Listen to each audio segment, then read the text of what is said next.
ఇక varicose veins నుండి విముక్తి పొందండి. ఎవిస్ వాస్కులర్ సెంటర్ ఇప్పుడు మన KPHP లో గ్రాండ్ ఓపెనింగ్ ఏప్రిల్ 4వ తేదీన. నమస్తే, welcome to Suman TV news. నేను మీ సాయి. రఘురామకృష్ణంరాజుకు సీటు కేటాయిస్తారా లేదా, కేటాయిస్తే ఏ నియోజకవర్గం? నర్సాపురం ఎంపీ స్థానం పైన ఇప్పటికే వచ్చినటువంటి అనేక రకాల ఊహాగానాలకు ఈ రోజుతో బ్రేక్ పడేటువంటి అవకాశం ఉన్నట్టు కనపడుతుంది. త్రిపుల టీడీపీలో చేరేందుకు రంగం సిద్ధమైపోయింది. టీడీపీ అధినేత చంద్రబాబు ఒక హామీ ఇచ్చారు. అయితే బీజేపీ నుంచి పార్లమెంటు స్థానాన్ని, నర్సాపురం స్థానాన్ని ఇవ్వడానికి బీజేపీ అంగీకరించలేదు. తద్వారా టీడీపీ నుంచి అసెంబ్లీ స్థానం నుంచి చంద్రబాబు త్రిపులార్ని అభ్యర్థిగా ప్రకటించేటువంటి అవకాశం ఉందనేటువంటి ఒక చర్చ కొనసాగుతుంది. దీనికి సంబంధించి మనం మాట్లాడదాం. మనతో పాటు Suman TV news chief editor Keshav గారు ఉన్నారు. సార్ నమస్తే. నమస్తే. సో రఘురామకృష్ణంరాజు ఎపిసోడ్కి ఈ రోజుతో ఏమన్నా ఒక కంక్లూజన్ వచ్చేటువంటి అవకాశం ఉందా సార్? టీడీపీలో చేరేటువంటి పరిస్థితి ఆల్మోస్ట్ కన్ఫర్మ్ అయిపోయింది. పార్లమెంట్ స్థానం ఓకే కావట్లేదు కాబట్టి ఉండి నుంచి అసెంబ్లీకి ఖరారు చేస్తారు, అభ్యర్థిని మార్చి తన పేరుని ప్రకటిస్తారనేటువంటి ఒక చర్చ కొనసాగుతుంది. జోరు ఏమంటారు? ఇది టు బీ కంటిన్యూడ్ ఎపిసోడ్లా కనిపిస్తుంది నాకైతే. అయితే రఘురామకృష్ణరాజు ఒక క్లారిటీ తీసుకున్నారు. ఏదో ఒక పార్టీలోకి వెళ్ళి కొట్లాడితే తప్పితే ఫైనల్గా సొల్యూషన్ వచ్చేలాగా లేదు అని ఆలోచిస్తున్నారు. కాబట్టి బహుశా తెలుగుదేశం పార్టీలో చేరాలనేటువంటి దానికి లైన్ క్లియర్ చేసుకున్నట్టుగా కనిపిస్తుంది. ఇప్పుడు అక్కడ గ్రౌండ్ రిపోర్ట్స్ని బట్టి చూస్తే అటు తెలుగుదేశం పార్టీ కానీ, బీజేపీ కానీ, అలానే జనసేన పార్టీ వైపు నుంచి చూసినా కానీ నర్సాపురం లోక్సభ స్థానం విషయంలో మాత్రం ఒక రప్చర్ జరిగేటువంటి అవకాశం కనిపిస్తుంది. ఇంకోటి ఇప్పటికే టికెట్ అనౌన్స్ చేసేసారు. భూపతిరాజు శ్రీనివాస్ వర్మకి టికెట్ అనౌన్స్ చేశారు. ఆయన కొత్త క్యాండిడేట్ కాదు. గతంలో చాలా కాలంగా అక్కడ బీజేపీ వర్కర్ కింద, ఆయన పార్టీ వర్కర్ కింద ఆయన పాపులారిటీ ఉన్నటువంటి వ్యక్తి. 2019 ఎలక్షన్స్లో ఆయన పోటీ చేస్తే 11,000 ఓట్లు వచ్చినాయి. ఎందుకంటే అప్పుడు విడివిడిగా పోటీ జరిగింది. అదే నియోజకవర్గంలో 2014లో జరిగినటువంటి ఎలక్షన్స్లో బీజేపీ కేటాయించారు. గోగరాజు గంగరాజు ఏకంగా గెలిచాడు ఆయన. సో అంటే కూటమి ఉంటే గెలుపు సాధ్యం అనేటువంటి సంకేతాలు అక్కడ చాలా స్పష్టంగా కనిపిస్తాయి.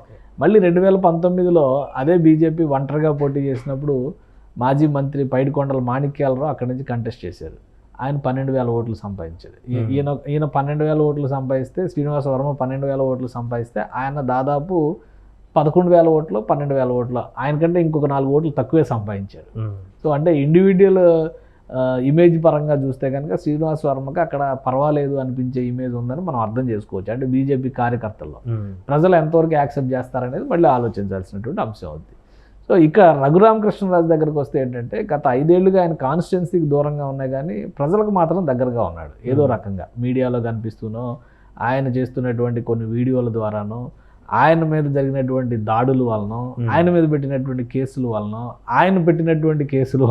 ఆయన జగన్మోహన్ రెడ్డి మీద సుప్రీంకోర్టులో నడిపిస్తున్నటువంటి కేసుల వలన మొత్తానికి ఏదో రకంగా పబ్లిక్ టాక్లో అయితే రఘురామకృష్ణరాజు ఉన్నారు. సొంత నియోజకవర్గంలో కూడా సామాజిక వర్గ ఈక్వేషన్స్ పరంగా కూడా అక్కడ ఆ పాపులారిటీ కలిసి వస్తుంది అనేటువంటి ఆలోచనతో ఉన్నారు.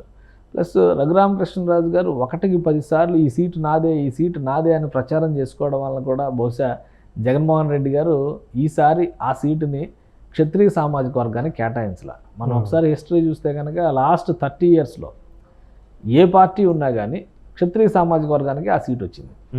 కృష్ణరాజు గారు కానీ, సినిమా యాక్టర్ కృష్ణరాజు గారు కానీ, అలానే ఇప్పుడు గోకరాజు గంగరాజు గారు కానీ, కనుమూరి బాపిరాజు గారు కానీ, మొత్తం అందరూ కూడా అదే దీనిలో టికెట్ తీసుకున్నటువంటి పరిస్థితి ఉంది.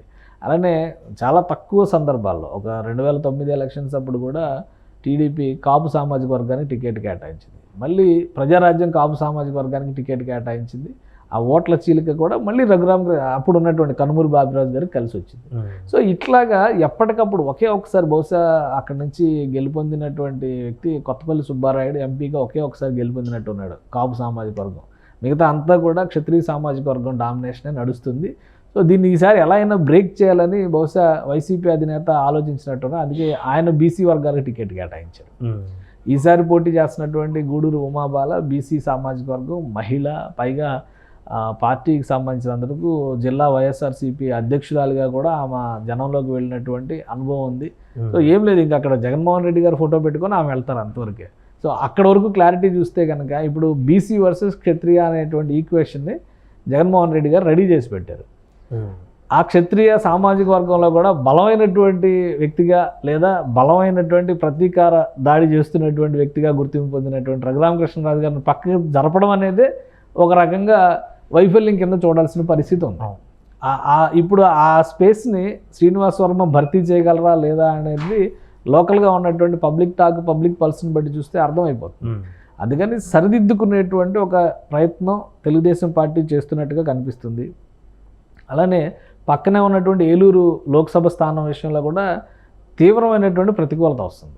అక్కడ తెలుగుదేశం పార్టీ తప్పు చేసింది.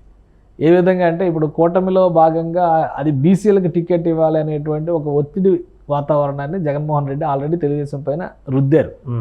అదే క్రమంలో ఆయన మహేష్ యాదవ్ని తీసుకొచ్చి ఏలూరు పార్లమెంట్ స్థానానికి బరిలో నిలిపారు. వాస్తవానికి అక్కడ కారుమూరి నాగేశ్వరరావు గారి కొడుకు వైసీపీ టికెట్ ఇచ్చింది. ఆయనకి గెలుపు అవకాశాలు కొంత తక్కువ అనేటువంటి అభిప్రాయంతోనే ఆ టికెట్ తీసుకున్నారు. ఎందుకంటే కోటగిరి శ్రీధర్ అక్కడ సిట్టింగ్ ఎంపీ, ఆయన ఏమీ చేయలేదు అనేటువంటి వ్యతిరేకత ఉంది, పార్టీ పరంగా వచ్చినటువంటి వ్యతిరేకత ఉంది. వీటన్నింటినీ సరిదిద్దుకోవాలంటే బీసీ అభ్యర్థికి టికెట్ ఇవ్వాలనేటువంటి ఉద్దేశంతో వెల్మ సామాజిక వర్గాన్ని పక్కన పెట్టి బీసీ అభ్యర్థికి ఆయన టికెట్ ఇచ్చారు. తెలుగుదేశం కూడా బీసీ అభ్యర్థిని తీసుకొచ్చింది, కానీ ఎక్కడి నుంచి రాయలసీమ నుంచి ఇంపోర్ట్ చేసింది. So non local already YCP ఇచ్చిన క్యాండిడేటే నాన్ లోకల్ అనేటువంటి అభిప్రాయం ఉంది. ఆయన ఎక్కడ బహుశా తణుకు నుంచి అక్కడ నుంచి ఇక్కడికి వచ్చారు, ఏలూరుకి వచ్చారు. సో నాన్ లోకల్ కూడా అంతకంటే ఎక్స్ట్రీమ్ నాన్ లోకల్ని తెలుగుదేశం పార్టీ తీసుకొచ్చింది. ఎవరిని? మహేష్ యాదవ్ని. ఎక్కడి నుంచి? కడప నుంచి తీసుకొచ్చింది.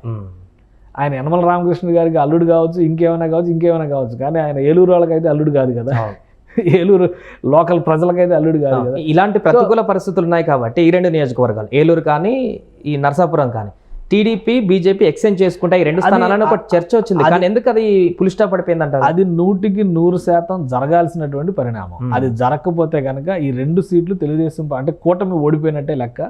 ఈ 2 సీట్ల పరిధిలో ఉన్నటువంటి అసెంబ్లీ సీట్ల పైన కూడా ఇది తీవ్రమైనటువంటి ప్రభావం చూపించేటువంటి అంశం.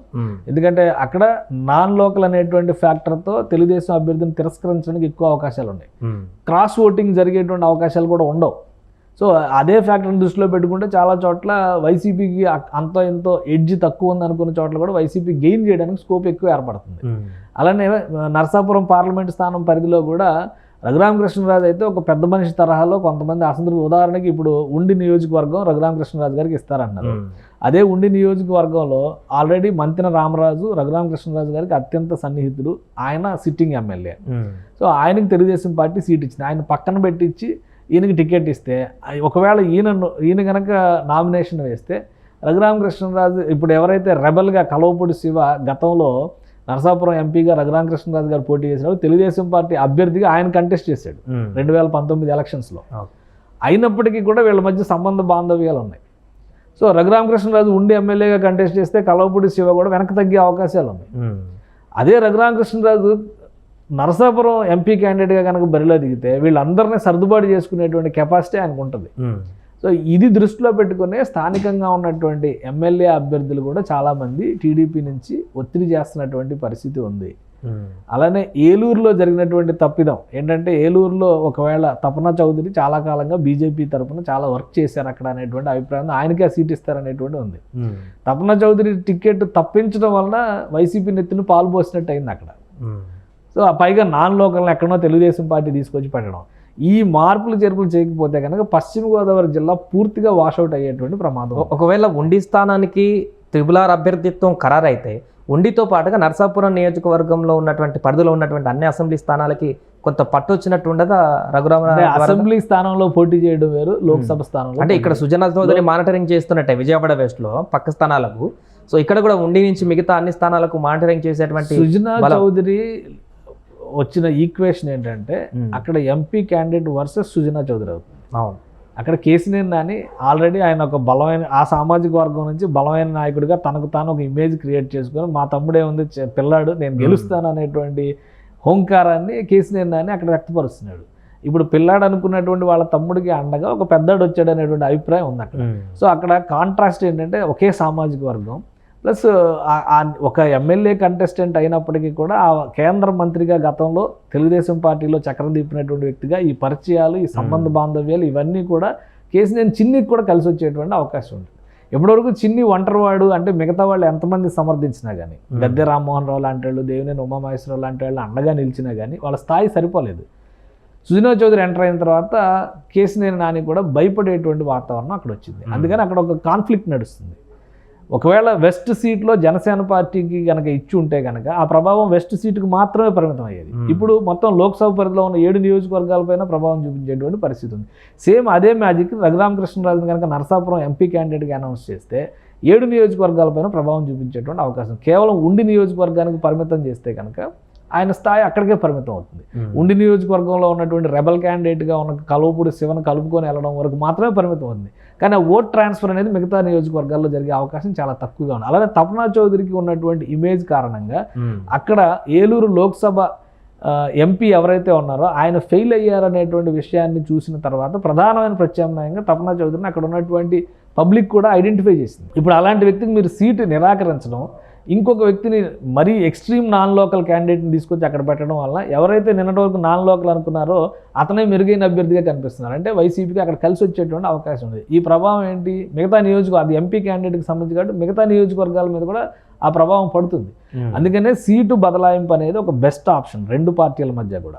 నరసాపురం సీట్ని తెలుగుదేశం ఒకవేళ రఘురామకృష్ణరాజుకి ఆ సీటు ఇవ్వడం బీజేపీకి ఇష్టం లేకపోతే, రఘురామకృష్ణరాజు ఆరోపిస్తున్నట్టుగా బీజేపీలో ఉన్నటువంటి అంతర్గత శక్తులు అడ్డుకుంటున్నాయనేటువంటి అభిప్రాయం కనుక ఉంటే ఆ సీట్ టీడీపీకి కేటాయిస్తే తపనా చౌదరి అంటే బీజేపీ క్యాండిడేట్ ఏలూరులో పక్కాగా గెలిచే అవకాశం ఉంటుంది. అలానే పశ్చిమ గోదావరి అంటే నరసాపురం సీటు రఘురామరాజు గెలిచేటువంటి అవకాశం ఉంటుంది. ఇది కనుక వదులుకుంటే ఉమ్మడి పశ్చిమ గోదావరి జిల్లాలో అంటే ఈ 2 పార్లమెంట్ సీట్ల పరిధిలోనే ఉమ్మడి పశ్చిమ గోదావరి జిల్లా ఉంది. ఒక నియోజకవర్గం అటు ఇటుగా చూస్తే, ఎందుకంటే కైకలూరుని తీసుకొచ్చి ఇటు కలిపారు. సో ఇట్లాంటి చిన్న చిన్న ఈక్వేషన్స్ పక్కన పెడితే ఉమ్మడి పశ్చిమ గోదావరి జిల్లాలో స్వీప్ చేస్తామనేటువంటి మాట కూటమి మొదటి నుంచి చెప్తుంది. ఉమ్మడి తూర్పుగోదావరి జిల్లాలో కూడా అదే చేస్తూ ఉంది. ఈ ఈక్వేషన్ జరగకపోతే ఉమ్మడి పశ్చిమ గోదావరి జిల్లాను పూర్తిగా కూటమి వదులుకున్నట్టుగానే మనం భావించాలి. అందుకనే రఘురామకృష్ణరాజు అభ్యర్థిత్వాన్ని లోక్సభ పరిధిలోనే ఎక్కువగా కన్సిడర్ చేస్తున్నటువంటి పరిస్థితి ఉంది. ఒకవేళ మొండిగా బీజేపీ రాష్ట్ర నాయకత్వం వ్యవహరించినా కానీ కేంద్ర నాయకత్వాన్ని ఒప్పించుకోవాల్సినటువంటి బాధ్యత. ఎందుకంటే ఇక్కడ బీజేపీ వాళ్ళు చంద్రబాబు నాయుడిని ప్రతిదానికి బూచిగా చూపిస్తున్నారు. ఏమని, చంద్రబాబు నాయుడే ఇక్కడ 145 సీట్లలో పోటీ చేస్తున్నారు కాబట్టి బాధ్యత ఆయనదే అన్నింటిలో. మరి ఇక్కడ ఓడిపోతారు బాబు అని చెప్పినప్పుడు చంద్రబాబు నాయుడు వినాలి కదా మీరు ఆ మాట. సో వినిపించుకునేటువంటి బాధ్యత కేంద్రంలో ఉన్నటువంటి నాయకత్వాన్ని తీసుకోవాల్సిన అవసరం ఉంది. ఈ 2 జరగకపోతే కనుక కూటమికి పెద్ద లాస్. ఓకే, సో ఈ రోజుతో ఒక కంక్లూజన్ వస్తుంది అనుకోవచ్చు. ఎందుకంటే ఉండి అంటున్నారు, అఫీషియల్గా జాయిన్ అవుతున్నారు టీడీపీలో రఘురామ అంటున్నారు. ఇన్ కేస్ జాయిన్ అయిన తర్వాత కూడా ఉండి అభ్యర్థిత్వాన్ని ప్రకటించకపోతే ఇంకా నరసాపురానికి సంబంధించినటువంటి డోర్లు తెరిచే ఉన్నాయి అనే సంకేతం ఇచ్చినట్టేనా? ఉండి అభ్యర్థిత్వాన్ని ఖచ్చితంగా ప్రకటించరు. ఇంకా సమయం ఉంది కాబట్టి అవసరమైతే ఇంకో 2-3 రోజులు సమయం తీసుకుంటారు. ఇప్పుడున్నటువంటి షెడ్యూల్ ప్రకారం చూస్తే బీజేపీ 5వ తేదీ నుంచి ఎన్నికల ప్రచారాన్ని మొదలు పెట్టాలి. అభ్యర్థుల ప్రకటనలు పూర్తయిన తర్వాత కూడా 1 రోజు 2 రోజుల్లో నియోజకవర్గాలకు వెళతామని చెప్పినటువంటి బీజేపీ అభ్యర్థులు మినహాయిస్తే సుజనా చౌదరి లాంటి వాళ్ళు ఇవాళ నుంచి స్టార్ట్ చేస్తారు క్యాంపెయిన్. ఆల్రెడీ ఆయన ఎవరెవరితో సెట్ చేసుకోవాలో ఇష్యూస్ అన్ని సెట్ చేసుకుని క్యాంపెయిన్ స్టార్ట్ చేస్తారు. సో అట్లా అభ్యర్థులు ముందుగా చొరవ తీసుకుని ముందుకు వెళ్తే తప్పితే అక్కడ అవకాశాలు లేదు. అధినాయకత్వం ప్రచారంలోకి దిగడానికి ఒక 2 రోజుల సమయం తీసుకుంటుంది అనుకుంటే కూడా నరసాపురం పార్లమెంటు స్థానం పరిధిలో మార్పులు చేర్పుల విషయంలో ఆ సమయాన్ని వెచ్చించి ఈ నిర్ణయాలను కూడా వాయిదా వేసే అవకాశం ఉంది. ఉండి అసెంబ్లీకి చివరి నిమిషంలో అయినా కానీ ప్రకటించడానికి రఘురామకృష్ణరాజుకి అనుకూల వాతావరణమే ఉంటుంది. కాబట్టి అంత తొందరపడి ఇప్పుడు ఆ నిర్ణయం తీసుకుంటారని అయితే నేను అనుకోవడం లేదు. సీట్ల బదలాయింపు జరిగితేనే కూటమికి ఒక రకంగా కూటమి చేస్తున్నటువంటి పోరాటానికి విలువ చేకూరే అవకాశం ఉంటుంది. లేదంటే కనుక నష్టమే ఎక్కువ ఉండేటువంటి ఛాన్సెస్ ఉన్నాయి. రైట్. సో మొత్తానికి అది RRR పరిస్థితి అయితే ప్రస్తుతానికి ఇంకా క్వశ్చన్ మార్క్గానే మిగిలింది. ఉండి నుంచి ప్రకటిస్తారనేటువంటి ఒక చర్చ వచ్చినప్పటికీ కూడా ఇప్పటికిప్పుడు అలాంటి స్టేట్మెంట్ ఏమైనా రాకపోవచ్చు. ఇంకొంత సమయం తర్వాత దీనికి ఒక కంక్లూజన్ రావచ్చు అనేటువంటి విషయం కూడా స్పష్టమవుతుంది. సుమన్ టీవీలో మీ పర్సనల్ అండ్ బిజినెస్ ప్రమోషన్స్ కోసం కింది నెంబర్కి కాంటాక్ట్ చేయండి.